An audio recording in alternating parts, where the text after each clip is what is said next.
Hello, friends. It's Amy Calandrino coming back to you with another performance mindset. I have with me today my friend James Milner. We met through, I think it was like Twitter and then Clubhouse and CCIM and a bunch of different things. But he's one of my favorite people to hang out with IRL in real life, and then also online. And he also has a small brokerage like mine, but in a different part of the country.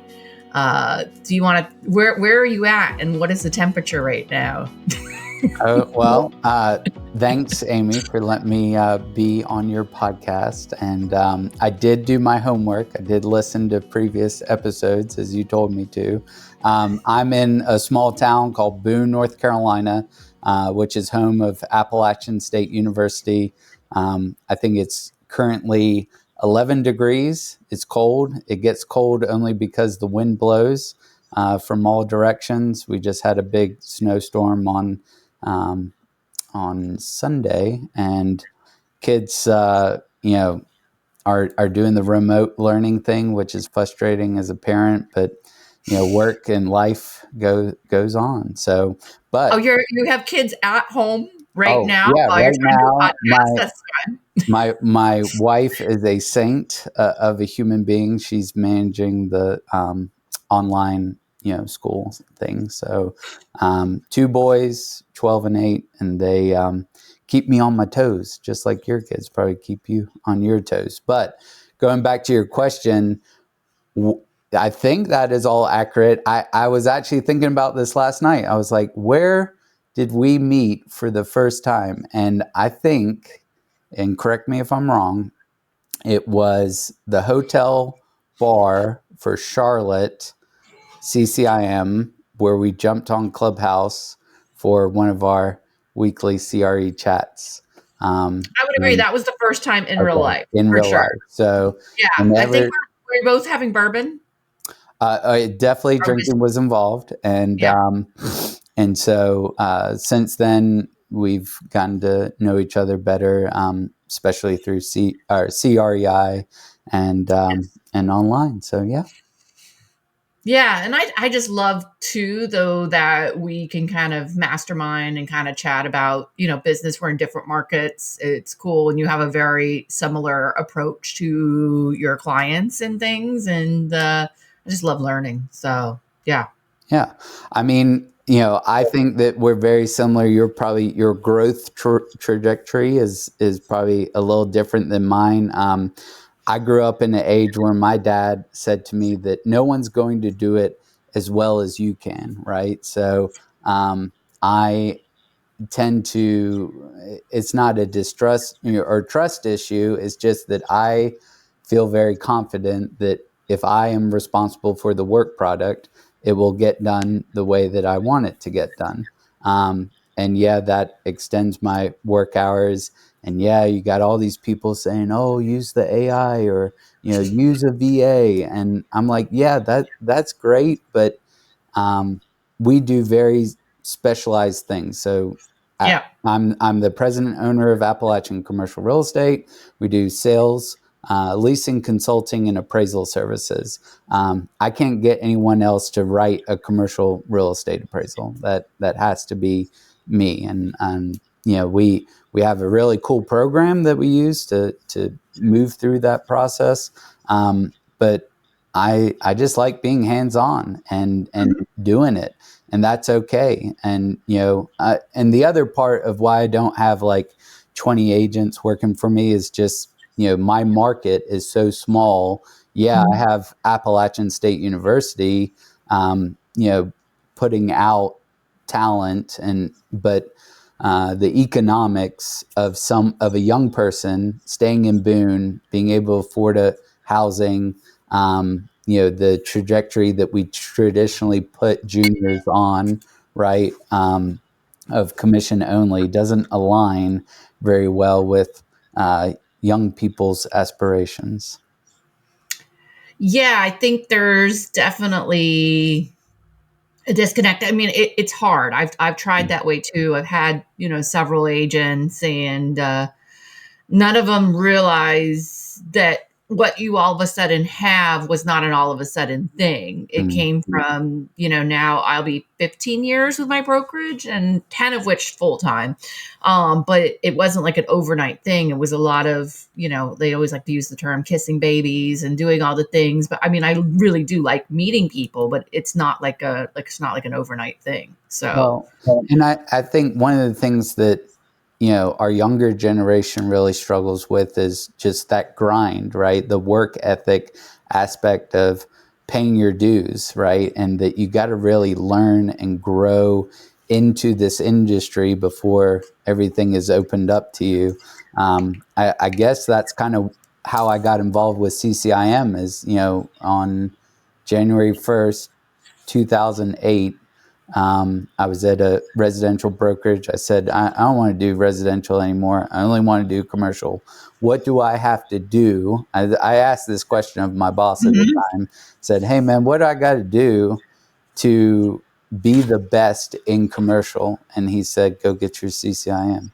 And it radically, even for a small market in Boone, North Carolina, tertiary Northwest North Carolina, um, radically changed the trajectory of my career because, I was trusted, valued, referrals.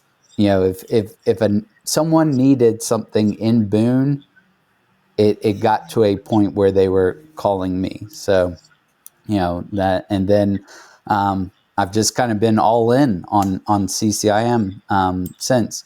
Hey, one quick aside to that. Yeah.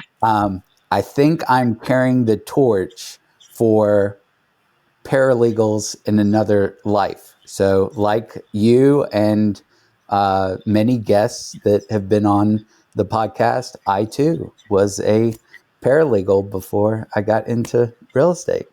No wonder. I mean, they always say paralegals do all the work, and they aren't kidding. Like, I mean, the attorneys do. I mean, they could go to court and they could do all the things, but oh my gosh, it was a lot of work, being a paralegal. And yeah, a lot of billable hours. I think it really shapes the way that I work on my stuff though, because when you were a paralegal, you'd have a certain number of files and you'd have to work those files and move them forward. I think a lot of brokers, and I don't know if I'm right or wrong, get shiny toy syndrome, and they get like this new file that they're working on, and then they forget the other files that they're working on, and then people get frustrated and then they become my clients. But or they don't return their call. But you can't do that in like law. I mean, your attorney would end up with a bar complaint, For but there's sure. no ramifications for a real estate agent not answering the phone. But if you're in law and you're not answering your phone, you're not doing what you're supposed to do, you're not reconciling your trust account, you're out of bar license. Yeah. So, these paralegals, you have I think you almost have like a higher level of accountability. You have to be really diligent. Well, that's my number one frustration with our industry is not responding to emails, calls, texts. I mean, I don't know about you, but I felt like no one worked in the month of December. That there was this unwritten rule that everyone was just like, "Oh, you got a deal? You're in the middle of a deal? We'll pick that back up in January." I'm like, And "No, not just January. I mean, it was like it wasn't even the first week of January. It was like all of a sudden like January 6th, that first Monday. And I'm like, oh my dear Lord. I did manage to get some showings done, and but I felt like I was kind of walking through quicksand. And I do think though, fundamentally, that consistency, I think completely unplugging for me mm, doesn't work. Like, even when I go on vacation, I'll work I'll do a really like a power hour every day just to kind of keep things going. Cause I mean, momentum is so important in a deal. yeah, Don't you find that? Like if you give people a chance to think, they might change their mind that they might do that. They something might happen. Like momentum is critical. yeah." I'm a 7 day a week guy. I hate to admit that, but at the same Yeah. time, it's the only way the chaos gets maintained, and I own that. my wife comes from an entrepreneurial family, so she gets it, trying to, work a small business. And, like you, I think most people in our industry find it difficult to unplug because they need that continuity. You mean there's a certain amount that could be like delegated, like, and, maintained, and, you could delegate a certain number of things, follow up with this person, get this signed, send this out by DocuSign, da, da, da, da, da. But like the big strategy, higher level stuff, is difficult to delegate. I feel like my practice is more like you think of like a high end plastic surgeon, and then they kind of have like extenders like around them.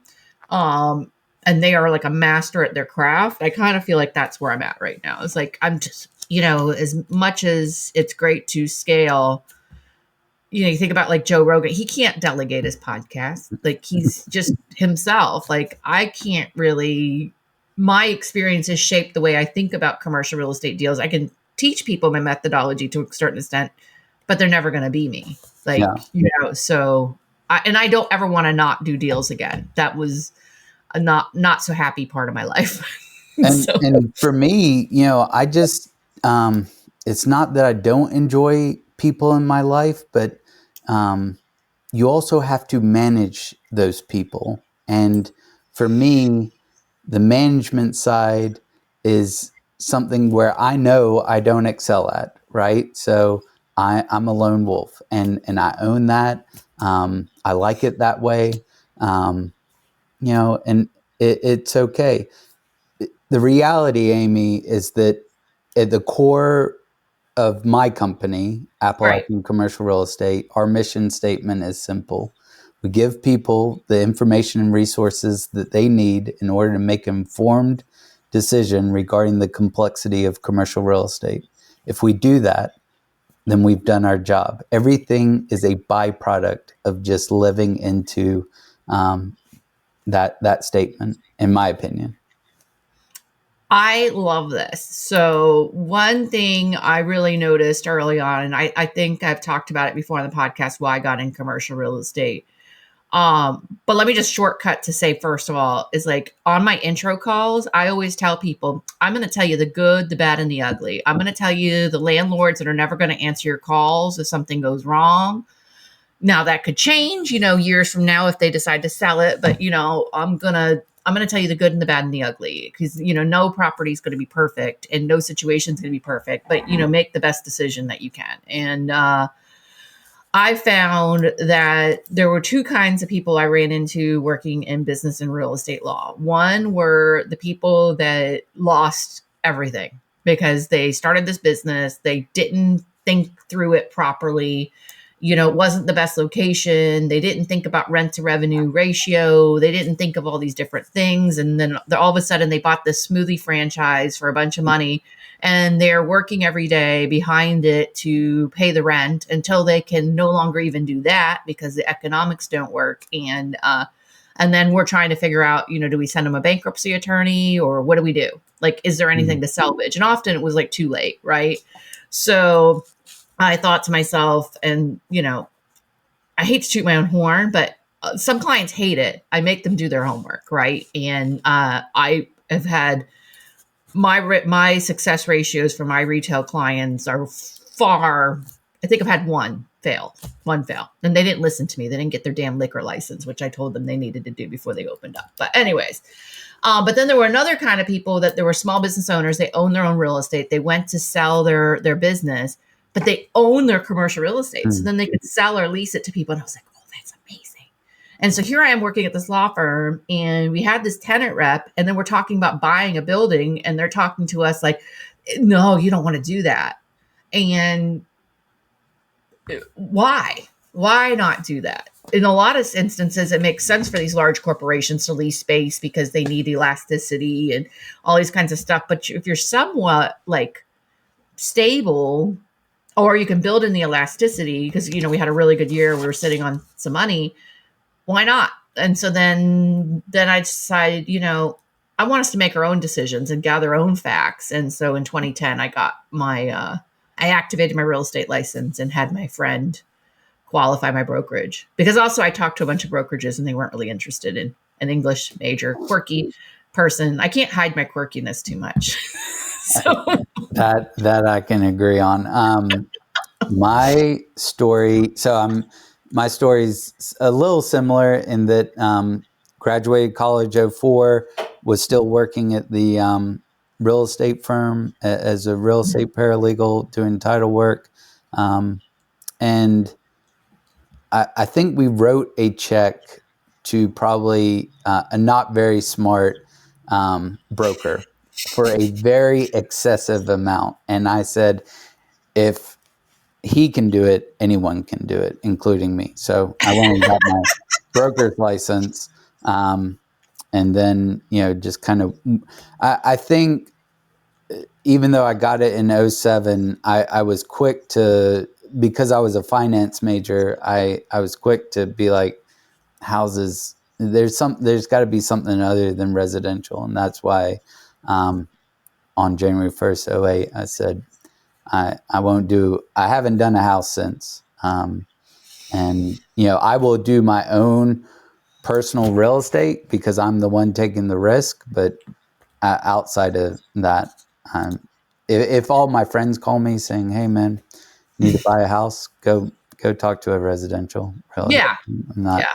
So, but the one thing I wanted to tell you was in our market, we are not like other markets in that we're the small tertiary market in Northwest North Carolina. And our big problem is scarcity, right? We have a lack of product. We are in a supply demand problem for real, and especially on housing, but more so on just, you name the property type, we're short. And so it's hard for me as a broker, because I'm very entrepreneurial, to work with clients where their needs cannot get met. Like, that's my big word, Amy. I don't know if you have a big word, Yeah. but my big word, I was thinking about this last night, is really community. I love my community. I am all in on my local Chamber of Commerce.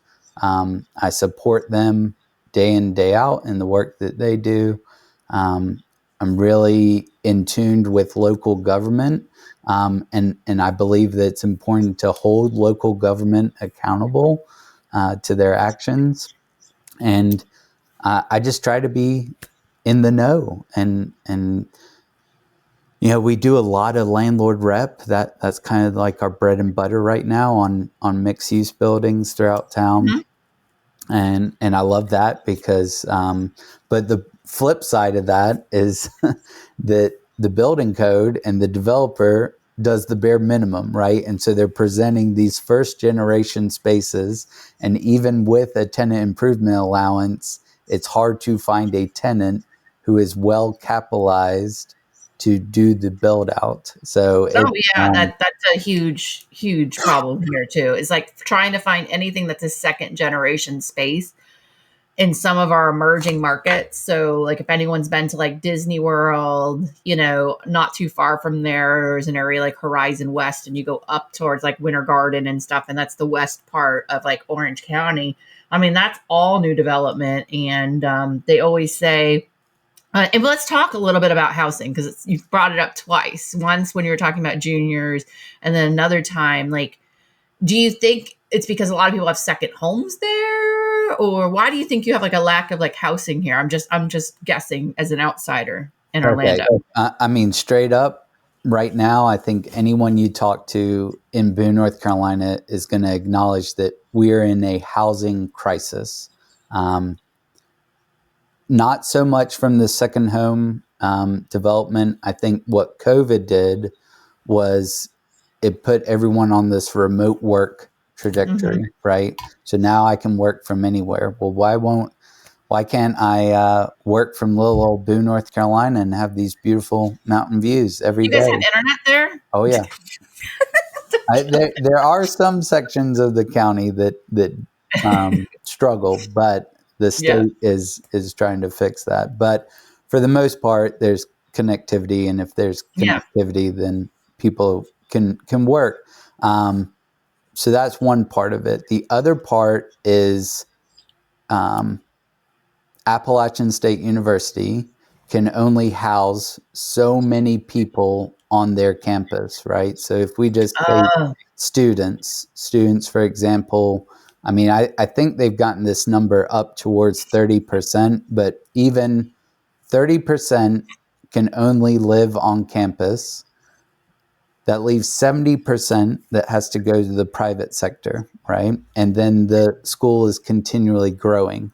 The school has a problem attracting faculty and staff because they can't find housing. So it's Mhm. like this snowball effect.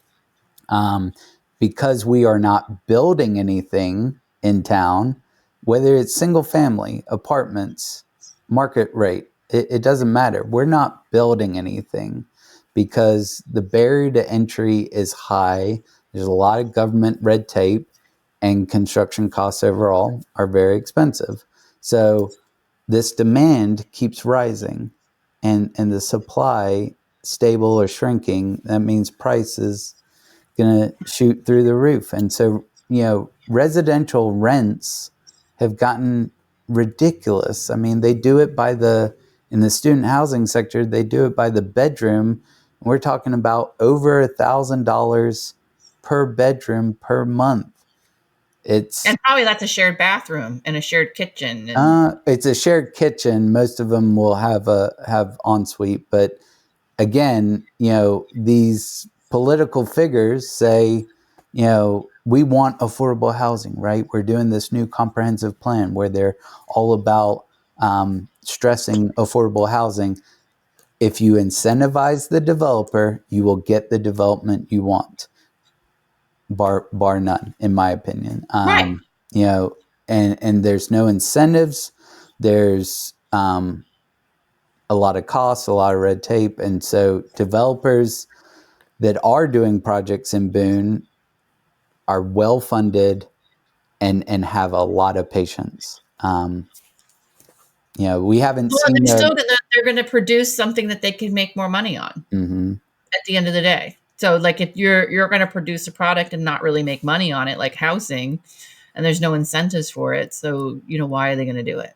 So now my passion project is, you know, uh, how do I leverage my skills and abilities to solve this? I don't think I can. I think we have a lot of good leaders that are having good conversations and are all at the table, ready, willing, and able. But you know, the it's a lack of land to even develop on. So if you Right. imagine the mountains Well, of 'cause you're surrounded by mountains, right? exactly. So, our site cost development is through the roof because it's not like we're starting with a flat piece of land like you are. So, Well, it we're surrounded by lakes okay, and swamps, so we still got wetland. some issues. Yeah, Yeah, yeah. a lot of wetlands. We, but where my heart really is, Amy, is how do we find a housing solution for our teacher, for our firefighter, for our police Mhm. officer, for our nurse, all these people who are coming into Watauga County every day from surrounding counties or areas, and they should have the right to live in Boone, closer to the place that they work. So it's not going to happen overnight, but certainly if we increase supply, Mhm. then we will slowly meet the demand. And once demand is met, then maybe prices can, rents can come down. But that's across the board for every sector, whether it's multifamily, Mhm. retail, industrial, office. Rents just keep ticking up because there's very little competition. There's very little supply, so therefore Mhm. there's little competition. A landlord can say, you know, um, it's this and no more, no less. I mean, there isn't much negotiation in our The parallels are astounding. Like I have Orlando on my hat, but I do a lot of deals in Winter Park, and it's either landlords can be, there's a finite amount of real estate, and landlords are just like take it or leave it. I mean, that's where Rollins College is. That's where Park Avenue is. And if anyone ever visits Orlando and wants to go visit Winter Park, it's amazing. But Rollins finally, I think, just got approved to have some faculty housing.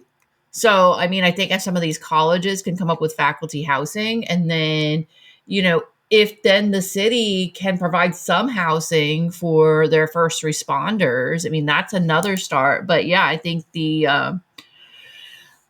interesting to see. I mean, I think that it would be quite a bear. It's great to probably work in Boone. It's probably really great to work in Winter Park. But then, if you're commuting like an hour a day, it's kind of nuts. Yeah, I mean, I tell people all the time that my quality of life is high, but our economics are I wouldn't say poor, but below average. It's a very hard economy to work within, right? And so, like you were And saying, what's your key industries that drive the area? Why would what do people do for the most part? they work at the university. They work Mhm. for UNC Health, Appalachian used to be Appalachian Regional Healthcare System, but and then Samaritan's Purse headquarters. I didn't know if you knew that, but Samaritan's Mm. Purse Global Organization, their headquarters are here in Boone, North Carolina. So there, and then obviously government, Watauga County and Watauga County Schools, town of Boone, they're all large employers. So, but really our economics are driven by the university. If the university was not in Boone, North Carolina, it would be a very totally different. It'd be scary. I don't think people understand the economic impact of that university to this region. They've done some studies. I don't want to spit out a number because I don't want to give you an incorrect one, but it's hundreds of millions of dollars is the economic impact of the university to the immediate region. And then, our economy is really tourist based, right? So, and recreation. So we got these ski slopes, and people like to come here to recreate. That's Yeah. what drives our economy. I find it funny that we have so many similarities. The school system is doing what you were talking about, where they want to do their own housing project. The town of Boone, not so much, but the school, I think we have an incredible superintendent, and she is, I think, going to do that here in the next few years, is housing specifically for her system. Hey, I was thinking back on last time I was in Orlando. Tell me again that area that Sarah lives in, that we went to the hotel not Yeah. last year, but the year before. So yeah, let me give everybody a little primer Okay. on Orlando. Here we go. So you have the northwest, southwest, northeast, and then southeast. So if you divide Orlando into these different areas, in the southeast you have Lake Nona and like Okay. Medical City and all this like new development. Northwest is still very agricultural, and then we're actually seeing a lot of logistics and industrial, and then Southwest is more tourism, and then northeast area of Orlando. Because think of Orlando, if you look at the map, we now have a beltway kind of around it, but you could drive, just miles and miles, and it still be called like Orlando. But northeast, we got a lot of like tech, a lot of simulation. We have UCF, which I think is one of the largest schools in the country. Okay. I could be wrong, but I always say that we have some really bright nights. One of my associates, well, actually, I only have one associate. It's very nice. It's very peaceful. She's getting her degree from UCF with a minor in commercial real estate. But that's how you like break up Orlando. But our friend Sarah Malcolm is down by Lake Nona, Okay. and I mean that's new, and you got a lot of athletes. There's a huge tennis facility down there. Oh, I'm wearing this hat. We actually had the Olympic trials here in Orlando for running. So Is, yeah. is the logistics in the Northeast because of the I-4 corridor that's going in that direction? No, I-4 actually goes the other Oh, way. the other. Okay. And I-4 goes kind of like this way, but Okay. we have this new beltway. And that beltway, the way it is, they can get over to the turnpike, and then the turnpike can get them up to 75 and out, or they can go the other way. And but we're seeing a lot more big space. We also have a lot of big space down by the airport too. Our airport is in the southeast area. Me personally, where I tend to focus is I have some manufacturing, industrial clients up in the north. Well, I have my core is in the core, like downtown Orlando, like north to Winter Park, all that kind of stuff. I started doing office space a lot for attorneys and doctors and stuff, and then of course, that's all interesting and all, but office space I find is a bit more driven by the architects and the space planning and how much is the construction going to cost. And it's more so this is what they need and how's it going to fit there. But I like industrial because it's like truck courts and, how big is it going to be? How thick does the slab need to be? And how much power does it need? And it's very, very analytical.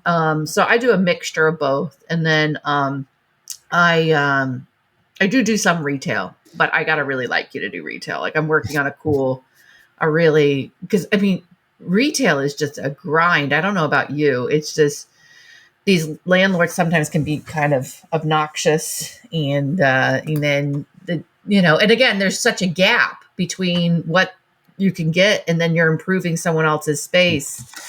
And there's a scarcity of space. I would say that's our most scarce asset right now because you think Orlando stopped development for retail in COVID. So then you just all of a sudden we had this time where it just kind of had this gap. And so our vacancy rate is super low for retail. It's hard to find good retail. Let me ask you a question. Is it true down there the same way that it is up here that your doctors and attorneys think that they're smarter than you when it comes to commercial real estate? Some do. Okay. But I try to have clients that treat me like a trusted advisor because they spent a lot of time in law school and medical school, and I trust that they're going to be really good at that. But I'm a CCIM and I'm an SIOR, and I've done hundreds of real estate deals. These doctors and lawyers have maybe done a couple. They might have some valuable input from me, and I'm all ears for it. But I have a no asshole policy. Okay. My life's too short. When I had a big team and I had huge expenses, I felt like I kind of had to take some shit just to like pay all the bills. But I've gotten to a point where like I don't want to do that. I want to like enjoy my life and yeah, I work really hard, but I also feel like I in the way that my schedule works, I spend still time with my family and all that. But no, I just don't surround myself with those guys. I like that. I like a no assholes policy. I had a stockbroker one time come to my office who I was working with at the time and ripped me a new one and just totally laid into me. And I let him say everything that he wanted to say. And the next morning I called his secretary and said, all these funds, they're leaving today. Write a check. Because I'm not going And to have. he was your client, and then you were also you were also helping with space, or just or he There was a was real estate issue yeah, at the time, yes, yeah, and he came, but he also was someone I was, working with professionally, and had thought that he had the right to come and just absolutely lay into me, and I said I'm not going to be around someone who thinks that they have that right. Is yeah. not the way that we treat people. So. Um, the one great thing about CCIM, and I'm sure you'll agree, is that we have, a wide diversity of people that come from a lot of different backgrounds, and somehow we all manage to get along. What's Veronica's last name? I can't pronounce it. Malolos. She is in my.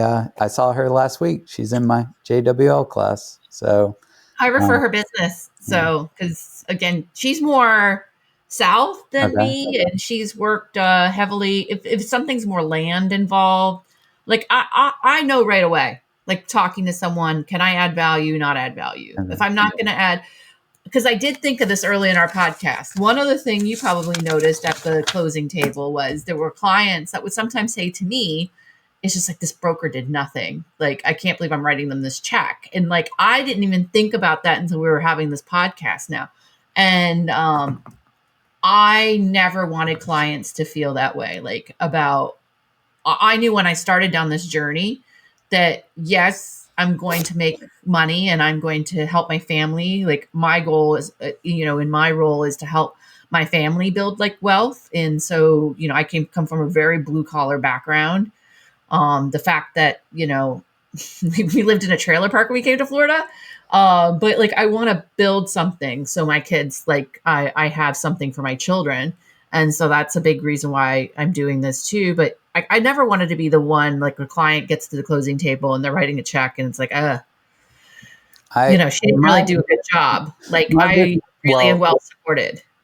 my response to that is, as a professional human being, as the owner of my company, we get very client centric Yeah. and client focused, right? And I think that anyone listening to this podcast, if you're going to take one thing away, take this.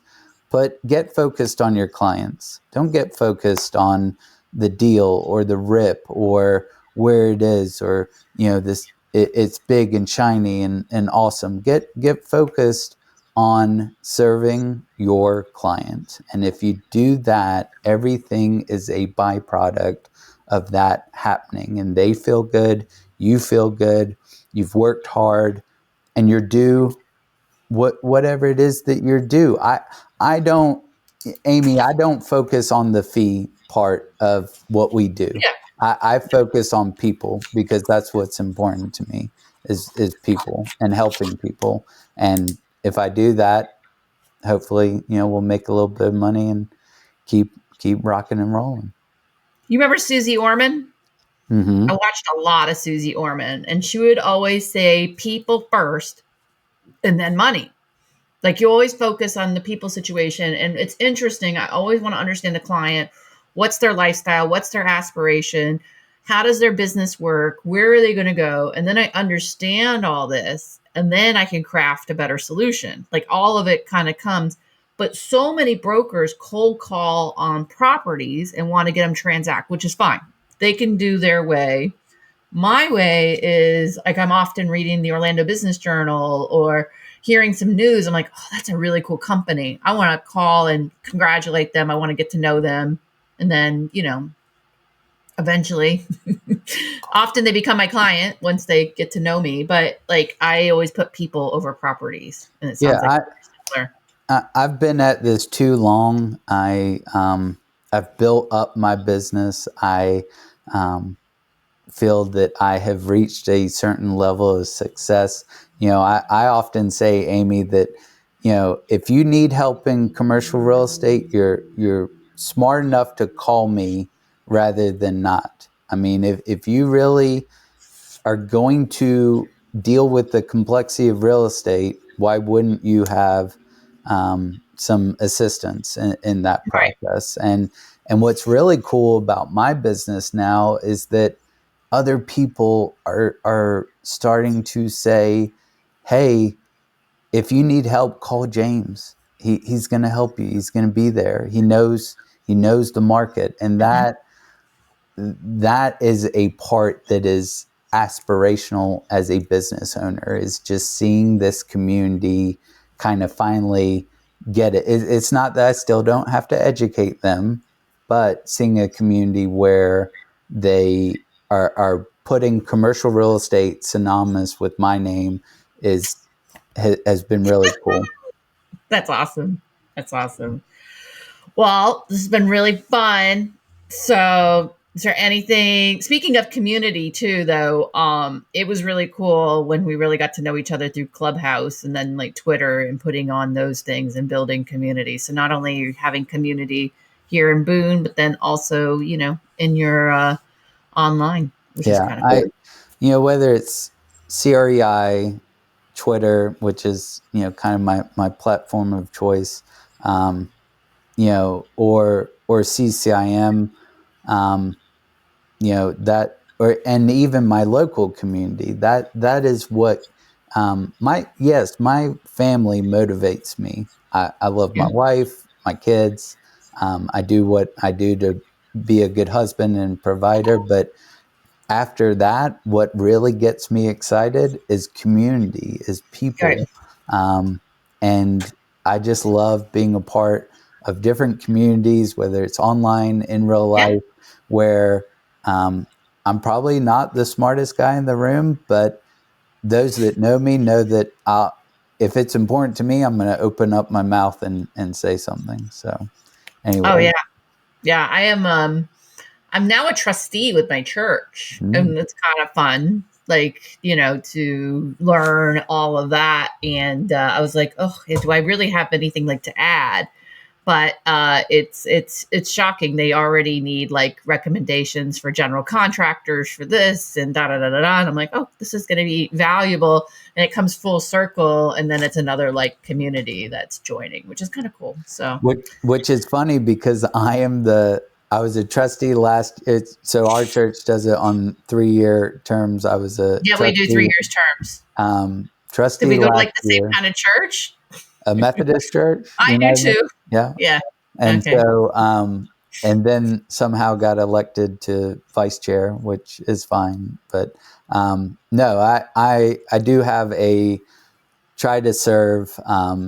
I think I have been doing that, or really motivated to serve not only in my local community, but my CCIM community as well. And, that's a story for another day. But Amy, I'm grateful for you. And thanks for having me on. And let's do it again sometime. Yes. No, I'm going to start doing repeats. So, because it's kind of fun to, get updates and, there's still so many things that we could chat about. But yeah, this has been good. And if I have any trustee questions, now I know who to call. So that was my first meeting last night. So, But, well, thanks so much for joining me, and to everyone listening, thanks for tuning into another episode of the Performance Mindset Podcast. Don't forget to go to amycalendar.com and pre-order your book, From Perfect to Real. Embrace, ditch perfection, embrace authenticity, and thrive on your terms. And that is coming out very soon. So this is Amy Calandrino signing off.